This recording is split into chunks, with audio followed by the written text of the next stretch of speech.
Hey, my Juju Bees, welcome back to the channel. How are you guys doing today? Today is Tuesday. I did not want to record today. I'm not even going to hold y'all. I was just in a mood. I was in a funk, but this makes me excited. This brings a little bit of joy other than my daughter to my life. So I said I'm going to just go ahead and give y'all a little bit of something. This is just old school hamburger helper, okay? You know how I wasn't about to cook me something different than what my daughter was going to eat today. That's what you decided on. I like a little bit of spice. I'm going to throw a little bit of spice in there. If you're new to this channel, please don't forget to like, share, comment, and subscribe. I will greatly, greatly appreciate it. It would do my heart so glad. I don't even know how many subscribers I'm at, but I know last time I checked, I was at 190, and I'm trying to get to 200. So if you are not subscribed, please hit the subscribe button. Also hit the notification bell so you can be notified every time I post a new video. We're going to continue this ethic discussion. I'm going to do this as my thumbnail.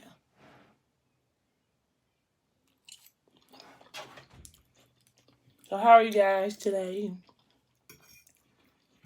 I left off with ethic where Alani was going to get Bella's cake from the place that she always gets it from. So she went outside, told him to make sure everything stays replenished. She'll be right back. She should be gone longer than 20 minutes. So she go to the bakery and she's like, hey, I'm here to pick up a cake for Bella Okafor. And she was like, oh. And the guy was like, oh, okay.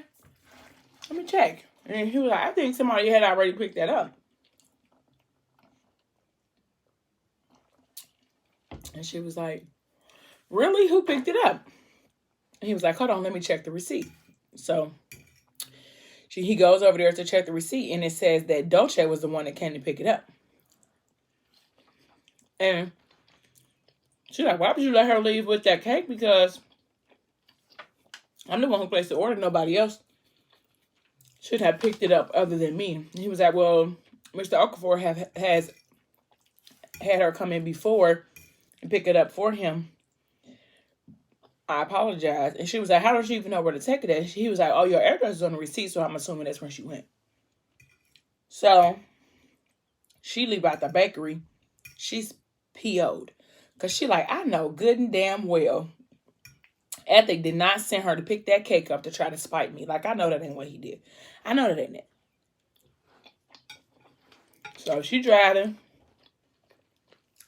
She gets to the house before she could even, for real, stop the car. Well, flash to Bella and them.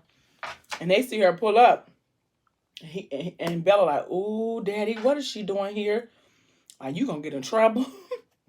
And he like, don't worry about it. I'll take care of it. So he walk up on the car.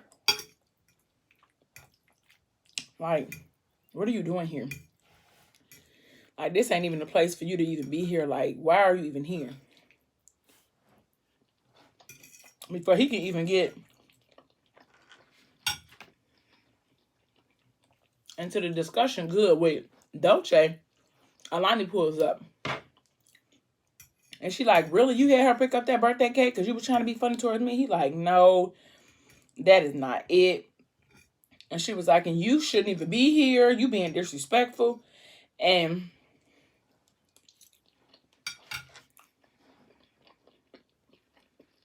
she leaned up to him and was like, baby, can you use the cake? Dolce played this role like her and Ethic have been talking to each other every day for the past couple of months. They were not. So when she pulled up,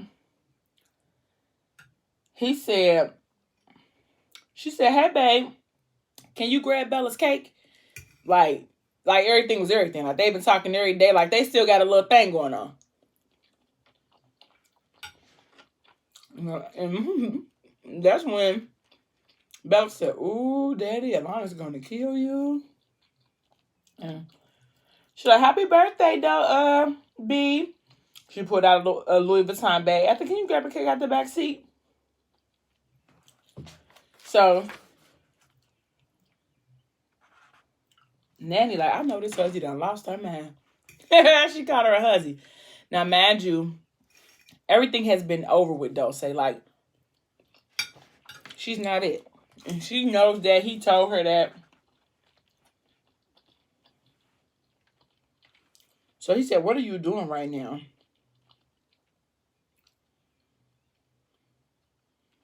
So she leans in and tells him, it's time to stop playing. I think it's in your best interest to stop playing with me. And so he said, get in your car and drive away before I lose my patience out here. And that's when Alani came in. And so when she got out the car, she like, Bella and Ease, get your friends and go take the party downstairs. Alani, Bella, not right now. She said, you called this bitch to pick up Bella's cake? You that mad at me? You want to hurt me back that bad? So before she could finish what she was saying, Dolce leaned into his ear and told him, like, I got that bloody shirt from that night when everything happened. She was like, I put 2 and 2 together, so it's in your best interest to dead this right now. You're done here. And he instantly froze. Like, you know, about, oh my God. Not even thinking nothing about that. She was there the night that everything happened with Kenzie and Lucas. So he like, oh my God. You know about what I'm gonna do. So before they could even sort anything out,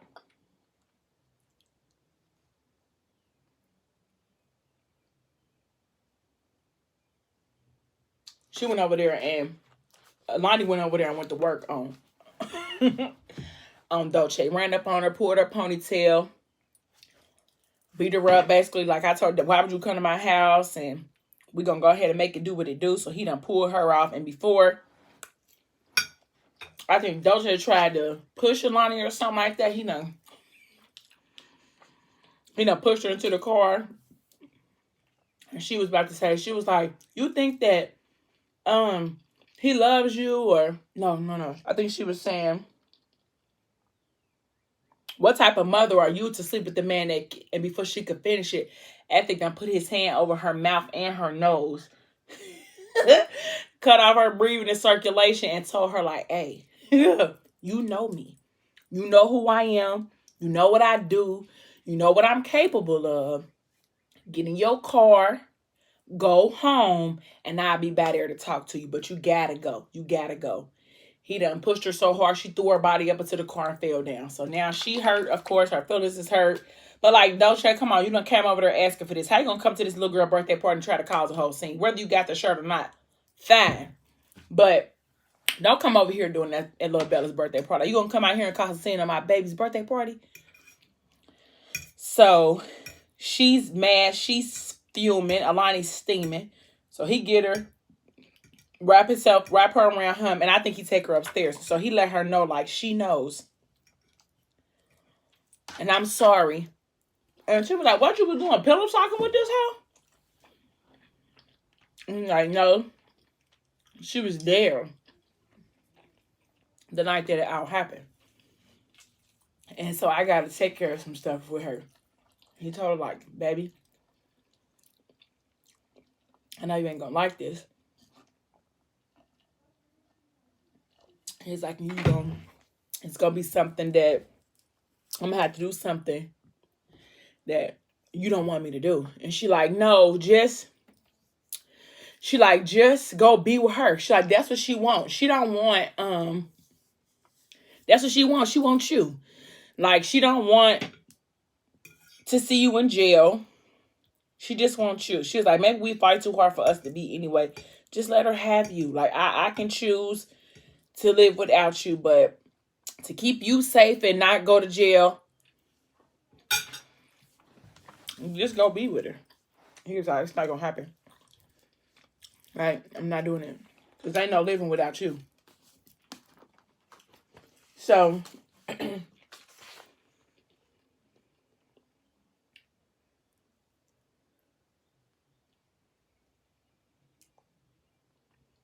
by this time, he tried to get her in the car. He done told Connie to move the Tesla out the way.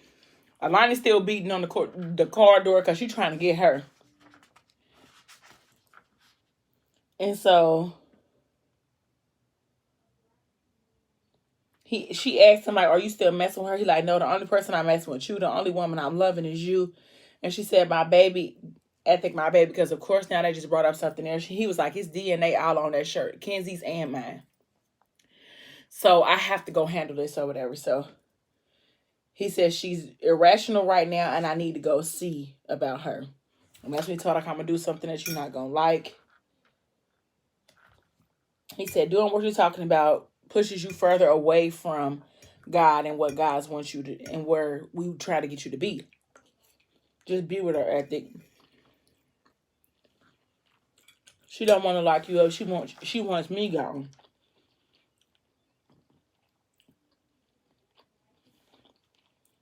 He said, all this fighting and forcing we doing now, her, the threat to your freedom, just give her what she wants. Be with her. You were with her before. Shouldn't be that hard. And he said, shit is effing impossible after you. You hear me? It's unbearable after us. I'ma fix it. So she pulled away from him, tried to leave, went to the other side of the door, and she put her hand there because she knew that's where his hand was. And she said, I love you, Ezra. And then he said, free ain't free without you, baby. I don't want it if you ain't a part of it. You're in me, baby. I'ma fix it. But sometimes I just need you to sit down and hold my babies. I need you to hold our babies, all of them, living in front of us and in here, he said as he touched her chest. You do that and don't ask no questions and I'm going to fix everything else. Just wait for me with love at home. At home. At the home I've built and waited for you to feel. You hold us down there and I hold us down everywhere else. Can you do that? And she said, I can do that forever. So he left. So she was at home over Nanny's house, at Nanny's or whatever, and she looked at the clock and it was like 11:30. So she was thinking like, oh my God, like what's taking him so long? He been gone for so long. She was like, he had to, maybe he gonna go back to the house and not come back here. And she gets up, she go downstairs, and she see Easy over here in the video game. And she's like, go to bed, Easy. And he's like, okay, she's like, I'm about to go back to the house or whatever. And he's like, okay. So she goes to the house, and she pulls into the gate, because my man live in a gated community. So she goes into the gate, and she notices the car shining lights on her or whatever. And so she's like, who is this? So she get out of the car, and Dolce's like, he think that I'm finna just let this go that easily. She pulls the gun out on the line. It's all lying like, look, sis,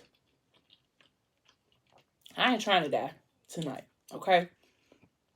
If you want him, you can have him. I'll walk away. I'll let y'all be happy together. But I ain't trying to die tonight, sis. Not over no man. So in the process, she found a way to send Ethic a text message like, please come. She's here. And because she knew he was on his way to Dolce's house. So she go in the door. She was like, so Dolce basically was telling Alani, like, she has been around for years and Ethic has been playing with her emotions back and forth. And first it was Raven, and then from Raven it was Yaya, and then now it's you. She was like, I'm not about to do that. He not about to be happy with you and leave me off into the sunset. She was like, so I'll kill you. And then she was like, and then so what you think he gonna be happily with you? She was like, it don't matter, but he ain't about to ride off into the sunset with somebody else after all the time that I invested in him. Dolce basically wanted to just be the one to get the catch. She didn't want to be with Ether because she was madly in love with him. She just wanted to be the girl that was attached to the boss. That was it. She didn't want to work. She didn't want to do anything that was going to be on her own. She just wanted to live up under the boss. That was it. She was just like a gold digger for real. Like, she would just look for a spot. He used to encourage her to try to open up her own boutiques, but she was like, what did I need to work for? Like, I was in love. I mean, was attached to the boss. But really, you were not. Because he fell in love with 3 different women the whole entire time he was screwing with you. So, no, ma'am. You should have had a job. But Ethic did the same thing for Dolce that he did for Yaya. Bought her a car, bought her somewhere to stay. So she felt like if she stayed around long enough that he would eventually pick her. Well, guess what, sis? That's not how it works. And if you watching this video and you think that you know that ain't how it works, sis, don't stay around long trying to be picked. Just go. If he don't pick you the first time, just go ahead on. So she basically was telling Lonnie, like, it's gonna either be he going to jail or he ain't gonna be with you. It ain't working. So she tried to distract her, and she done got out a bottle of wine. She done cut some cheeses and some salami because Alani, she swears she fancy. So they in the kitchen and at this kitchen. And she thinking in her mind, like, oh my God, Ethic, where are you? So she was crying. Dolce was crying, trying to explain her story. So then all of a sudden, she kind of like let her guard down a little bit. And I think Alani tried to like run or something like that out of the kitchen. And she couldn't, something happened to where I think she was trying to run out of the kitchen. And so I think when she tried to shoot Alani ducked, and then she like wind up coming around her and trying to get the gun from her, but she couldn't get it from her. So she was just like shooting shots all in the kitchen. So eventually when Alani was trying to like get the gun from her, she wound up grabbing the knife that she was cutting the salami stuff with and stabbing Dolce in the neck. So Dolce, like, of course, she catches her body. She's like, oh my God, I'm gonna call 911. So then she gets her phone and she tries to call 911 and she's like, 9. And then she like, no. She like, what's gonna happen when the police come? Like, am I gonna go to jail? She was like, and if she's gone, then that means all of our troubles will be gone. Like, what I'm gonna do? So she just let Dolce take her last breath in the kitchen. And so Ethic finally comes in and he calling her name like, Lanika, she's like, I'm in the kitchen. And so he like, I'm so sorry, baby. Like, I'm so sorry you had this do this. Now he looking around the kitchen because it's just bullet holes all in the kitchen, which means that, you know, it was a scuffle. And for real, at the end of the day, it was either Alani or Dolce. And Alani was like, it ain't gonna be me. So it was Dolce. So he like, I'm so sorry, baby. He like, but you got to get up because we got to clean this up. So he told her, like, I want you to go get in the shower. I want you to wash yourself off, fingernails, clothes, put them in the bag. Wash yourself off until the water runs cold. And then I want you to lay in the bed. And then in about 4 hours, somebody named Aries is going to come here. Shout out to Aries from the cartel. Aries is going to come here and then she's going to clean everything up. But you have to stay here, okay? She was like, what if the police come? He was like, don't worry about it. This is not real. It's just a bad dream. And she like, okay. So she traumatized. She probably never had to shoot a gun or hear a gunshot or nothing. I mean, she probably heard them, but it probably has never been that close to home for her. He was like, I got to go because I got to get rid of the body. So I'll be back, okay? And she's like, okay. So she's traumatized, she's hurt, she's emotional. It just is a whole roller coaster ride for Alani. So I'm gonna stop right here today. It's a shorter video today because I don't want to go to the next part yet, and I just wanted to give you guys a video today. Thank you guys so much for watching. Don't forget to like, share, comment, and subscribe. Also, I'm trying to get to 200 subscribers, so please don't forget to share. I'll be here tomorrow, same place, maybe not the same time. Thank you guys so much for watching. And until next time, bye, my Jujubee.